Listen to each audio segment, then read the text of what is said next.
சென்னை பல்கலைக்கழகத்தில் பாடம் நடத்தவே ஆளில்லைனோ திமுக ஆட்சியில உயர்கல்வி சீரழிந்துள்ளதுனோ பாமக தலைவர் அன்புமணி குற்றம் சாட்டியிருக்காரு.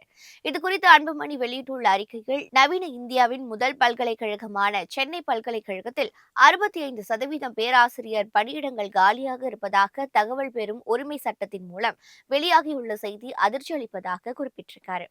5 குடியரசுத் தலைவர்களை இந்தியாவுக்கு வழங்கிய சென்னை பல்கலைக்கழகத்தில் இப்போது பாடம் நடத்துவதற்கு கூட ஆள் இல்லாத நிலை திமுக அரசு ஏற்படுத்தியிருப்பதாக அவர் கண்டனம் தெரிவிச்சிருக்காரு. சென்னை பல்கலைக்கழகத்தில் மொத்தமுள்ள 515 ஆசிரியர் பணியிடங்கள் 35% இடங்கள் மட்டுமே நிரப்பப்பட்டுள்ளனோ, மீதமுள்ள 65% பணியிடங்கள் காலியாக உள்ளன என அன்புமணி சுட்டிக்காட்டியிருக்காரு.